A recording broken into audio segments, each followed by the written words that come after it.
demander à chaque marabout, et on peut dire à chaque autorité, d'avoir, voilà, c'est le président de la République donc, qui est là devant ce pupitre et certainement d'un moment à l'autre, il va délivrer son message. Assalamu alaikum wa rahmatullah. Je voudrais, avant de délivrer le message, saluer l'imam ratib de la grande mosquée de Dakar, saluer le grand serigne de Dakar, saluer l'ensemble des fidèles qui sont venus accomplir le rituel prière de l'Aïd el-Fitr, du Koritegi. Rendre grâce à Dieu d'abord et dire mon immense plaisir d'avoir pu sacrifier à cette tradition avec les Sénégalais et dire que par la grâce de Dieu, nous avons pu commencer le jeûne, faire une campagne électorale paisible au Sénégal, faire une élection calme et sereine au Sénégal et choisir dans la paix le président de la République. Ce qui nous a valu le respect et l'admiration du monde entier. Rendre grâce à Dieu dans ce mois béni de Ramadan, qui est un mois de communion, de dévotion multipliée, mais surtout de dévotion acceptée et bénie. Priez que toutes ces dévotions-là soient la garantie d'un Sénégal de paix, d'un Sénégal d'unité, d'un Sénégal de cohésion sociale. Dire le pardon que j'accorde à tout le monde et demander de chacun et de chacune le pardon.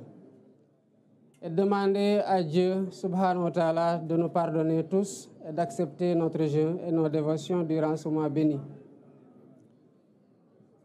Le Ramadan est un mois de convivialité et de solidarité. L'imam Ratib l'a rappelé dans son serment, l'importance de la solidarité,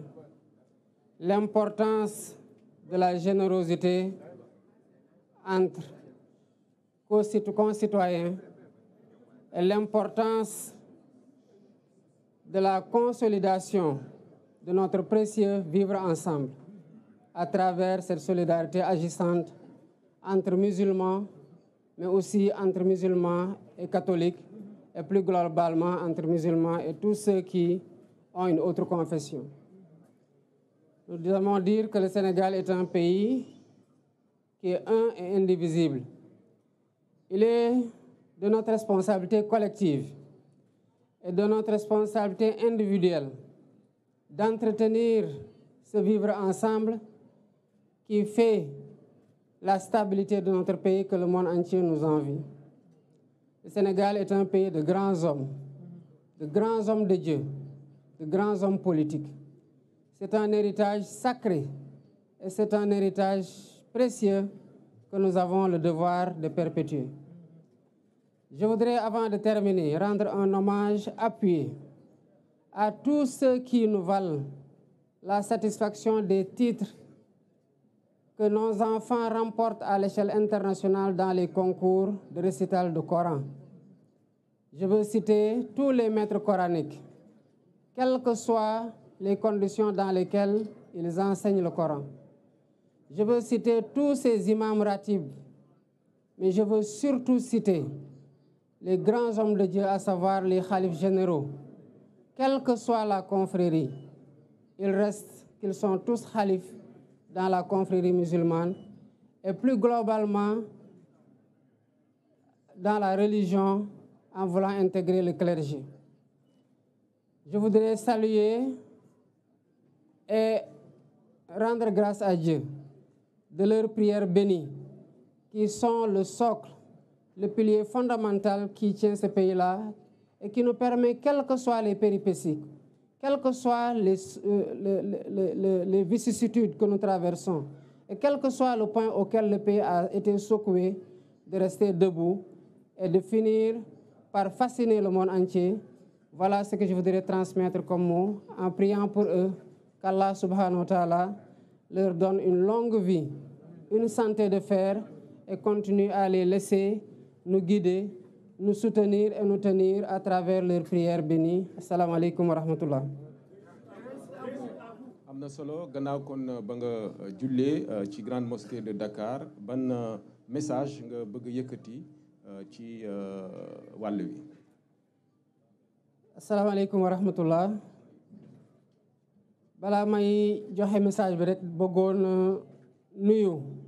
imam ratib bu grande mosquée bu Dakar di nuyu tamit grand sérigne bu Dakar di nuyu ñëpp ñi nga xamante ne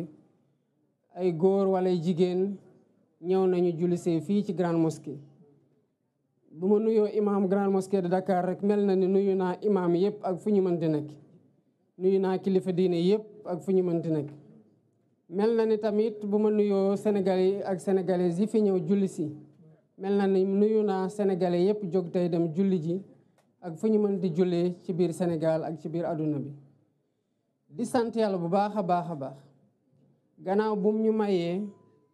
ñu jóge ci xat-xatu élection yoo xam ne xëy na ñun ñëpp ci njëlbeen tiitoon nañu ci waaye ñu dugg ko ci weeru koor génn ko ci weeru koor tamit. di ci sant yàlla bu baax ci ñu nu mayee ñun ñëpp Sénégal ndax Sénégal moo ko moom ndam li nga xamante ne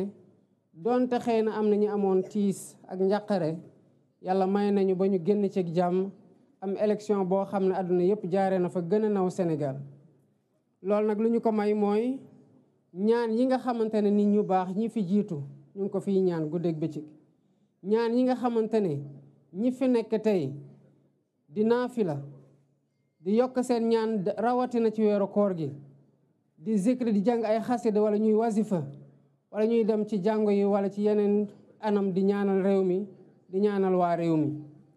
ñu koy sante yàlla bu baax a baax a baax nag gannaaw bi xat-xat yooyu tombeeg weer wi nga xamante ne weer la boo xamante ne yàlla def ci ful lépp loo xamante ne ñaan la te gaaw nangu ko lool di ñaanal ñi nga xamante ne nag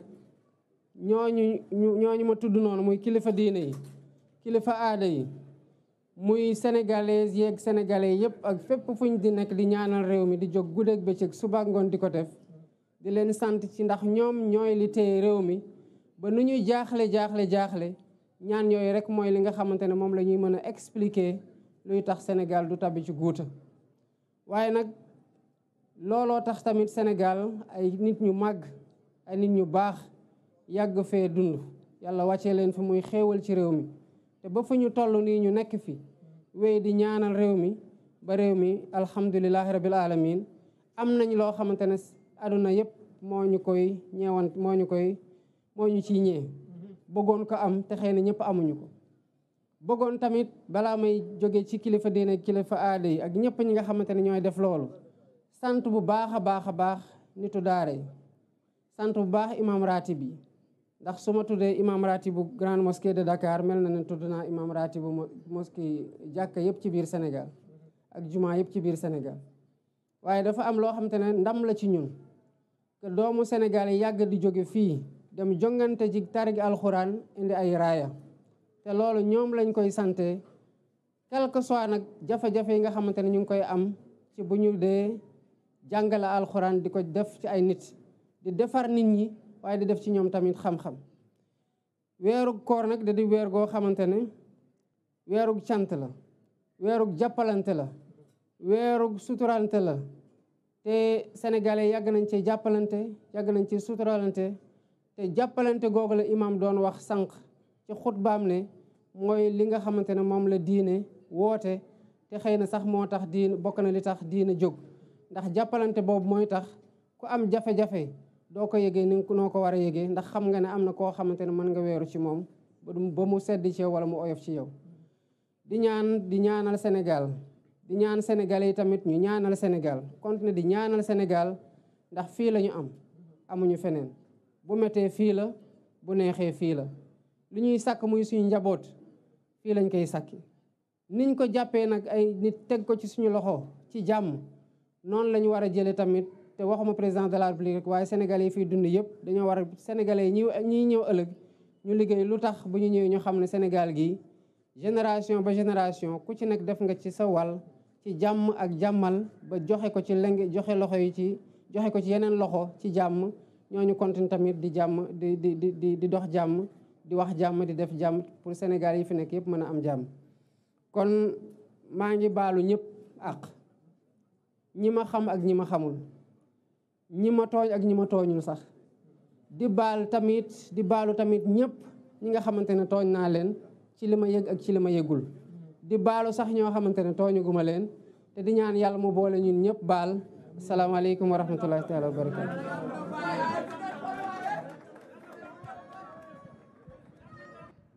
kon loolu doon kàddu yi nga xam ne mi ngi tukkee si njiiti réew mi di président Bassirou Diomaye Diakhar Faye mi ngi nuyoo nag fi mu nekk nii ak grand serigne Ndakaaru ak imam ratib ak kilifa yi nga xam ne itam ñoom ñoo fi teew ñu nekk nag waxtaan woo xam ne nii Ibrahima gannaaw ba mu siyaare ñëpp ndokkeel ñëpp balu àq ñëpp nee na ni mu ko waxee ci mujj gi ci ñi mu tooñ ak ñi mu tooñ ñi mu yëg ak ñi mu yëgul ak ñi mu tooñugul sax loolu nag day mandargaal ak maandu ci suñu borom ak maandu ci jaamam yi ndax suñu borom nag dafa bëgg ko maandu ci jaamam yi ko am yërmande ci jaamam yi te itam te bañ a tooñ sax ndax sëriñ bi dañoo jàngal ne képp ku ñuy tooñ ngay fayu day xamal ne la ma bëgg ci amaguma ko te nee na bu ngeen gisee ma leen di tere ak tooñ mooy man tubaab bi dama tooñ ma bañ a fayeeku suñ borom fay ma fayul ma ndax ku nekk xam ne sëñ bi moom sëñ bi moom sëñ borom fay na ko fayul ko loolu nag ni ñu ko waxee ci moom nañ ko mën a waxee ci ñeneen kon nag te wolof itam di wax naa moom teg ci ne kat kuy tooñ du mucc kuy fayu itam du noppalu kon la gën mooy bañ a tooñ bañ a fayu ndax kuy tooñ du mucc mukk tooñ kat du mës a mucc waaye kuy fayu itam tu passes tout ton temps à te venger doo fayeeku doo noppalu mukk kon mel na ni nag président mi ngi noonu di dugg ci otoom di dem loolu rek mu nekk kàddu yu ndokkale Ibrahima kàddu yi itam siyaare waaye itam kàddu yi ñaan ci réew mi ni mu ko waxee ngir jàmm réew mi ak dal réew mi ndax nee na moom la ñu am réew mi lañ amuñu feneen te nee na ñii ñëw itam war a ñëw ndono li bu koy suñ borom dogaleeg jàmm war na ñëw teg réew mi ci loxo yoo xam ne loxo yu sell la loxo yu set wicc loxo yoo xam ne itam jub ak jubal ni mu koy junjee. Effectivement sëñ Xaali moom il est dans la projection déjà mu ngi xalaat ne tey li nga xamante ne moo tax ñu teg ko fii xam na ko et il en est conscient ba tax na déjà muy xalaat ne balaa bu yàlla defee mu fiy jógee fas yéene na vraiment def loo xamante ne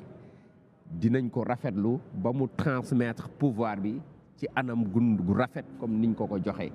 kon nag moom déjà conscient na ci li nga xamante ne mooy force Sénégal mooy solidarité bi conscient ne Sénégal dëkk gëm-gëm la fàttali na li nga xamante ne moo di alxuraanu karim bi nga xamante ne depuis des années des siècles et des siècles ñu ngi koy jàng ci alxuraan mu rafetlu succès bi nga xamante ne doomu sénégalais yi ñu ngi koy am biti réew ci concours internationaux yi nga xamante ne ñu ngi koy organiser donc mu fàttali loolu fàttali solidarité vivre en commun bi nga xamante ne moo war a jëmal Sénégal mais sëñ Xaali dañuy profité ci antenne bi rek am une pensée pieuse à l'endroit des illustres disparus xam nga ci kanam tuuti rek dinañ dem ci levée du corps ki nga xamante ne moo di l'ancien premier ministre Mahammed Boun Abdallah Dionne yàlla na ko yàlla yërëm mu ngi fi jógee le 5 avril vendredi saint te moom ay fan rek ci ginnaaw élection yi mu ngi woon candidat amoon yéene ngir jiite réew mi te à l'âge de 64 ans la ko borom bi jël un 5 itam suñ borom moo dogaloon nga ànd ak moom ci campagne bi. justement ñu ngi la koy masawu ndeysaan moom itam muy koo xam ne ni itam nitu